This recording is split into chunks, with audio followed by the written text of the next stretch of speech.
Do you need dysphoria to be trans? The ultimate question, right? I'm not going to answer it, but I will talk about my own personal experience. So, as you guys may or may not know, I had no idea that being trans existed. I knew I was different my whole entire life, but I didn't know that people who were transgender existed. Now, I always thought you could be born with both body parts, so I guess intersex. Let me change the angle there. Maybe that's a little bit better for you. So I always knew that you could be intersex, but I did not know that you could identify or feel that you were the opposite gender. So I always knew the opposite, physical gender. So I guess sex. It's complicated, right? Because gender's in the head, but a lot of people who, we go through the physical transformation, the people who go through it because we want to be aligned in the right body. So gender's in the head, but masculine, femininity, a lot of that is in the physical body. Where that ends and begins is complicated because you can have people who have XX chromosomes and XY chromosomes and have an extra chromosome, and there are women who are born with ovaries but have external male genitalia. Like, there's really a lot of complications in biology that we're learning more and more about. But for me, I always felt different, but I was never, at no point was I like, I'm a boy. I always felt, I like girls. I knew I liked girls at a very, very young age. I would tease the girls in elementary school, and I didn't know at the time, but I would tease them and play with them. That's because I liked them. And I always wanted in elementary school, I hated my name. I always wanted a name that I could shorten to a more masculine name. But at no point was I like, okay, I'm a boy for sure. And I didn't even know. I thought I was just a lesbian.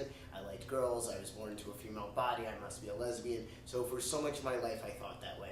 And this video is really not my coming out video. There's a whole video on that. But in short, once I learned through an ex, a dated trans man, that this existed, there was no turning back for me. Did I have dysphoria beforehand? No. So I was really angry. I was really not a happy kid. And I think I just, I didn't, it's hard to say for sure, but I think in hindsight, it was, I was jealous of men because subconsciously, and I did not realize this, I was a man. I am a man. And I couldn't have their body or their interactions or that life experience. Because to me, being a human, it's a life experience. Yes, we have this human body, but this is a whole life experience like no other experience of any other living being that we know of. So, I don't want to say I necessarily had dysphoria, but once I was educated, then yeah, I had to. It was so important to me to be seen as male, to be read as male, to have the beard and the body, and it started to make sense. Once I got that knowledge, it started to make sense. And, once I was on testosterone, that definitely fueled my need, the necessity for surgeries. I'm not going to lie. That I knew. I started to know at that point. Testosterone really, it's not just physical. It really has emotional and mental effects. And it's hard to say what's growing up, right? I've been on testosterone. It's going to be 11 years next month. I'll make a video on that. But it's hard to say what's just growing up, what's age and maturing as a human being, what's being comfortable in my body, finally being seen as who I am and just being comfortable, and what is the actual hormone itself. Because hormones are very powerful. And there's a lot mentally and emotionally that hormones do. When you think about the body, there's two major communication systems, our nervous system and our endocrine system. And the endocrine system is all hormones. And although we like to think of hormones, estrogen, testosterone, there's really a lot more.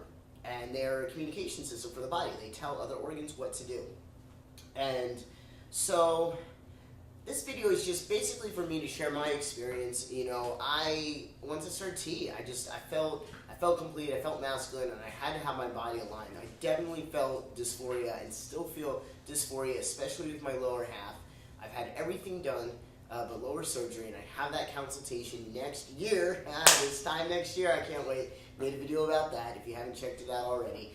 But I would definitely say that it escalated.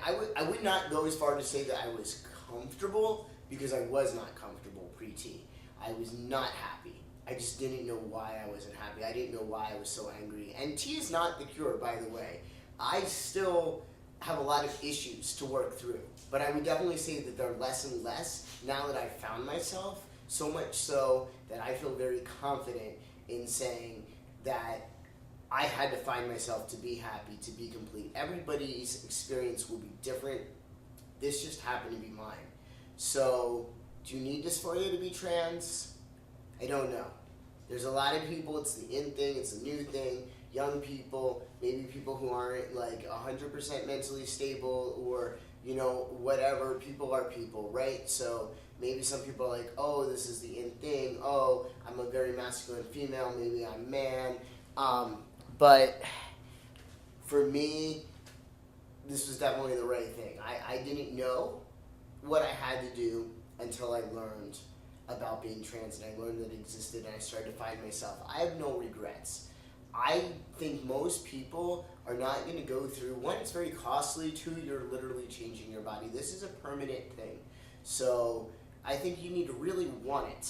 You got to really feel it and really identify with it, and it's got to be really important for you to have that alignment between soul and body, because the reality is, yes, gender might be in the brain, but the physicality of male and female is in the external body, at least now, as we know it, right? So science is always changing, but that's, I mean, that's how it is. Like I said, it's complicated, because it's not just like the external body. There's DNA, you know, there's things inside the body that happen at birth, you know, and, you know, a baby may be born with, you know, different genitalia, and the doctor makes a decision. This is not cut and dry thing here, okay? So there's a lot that goes into it.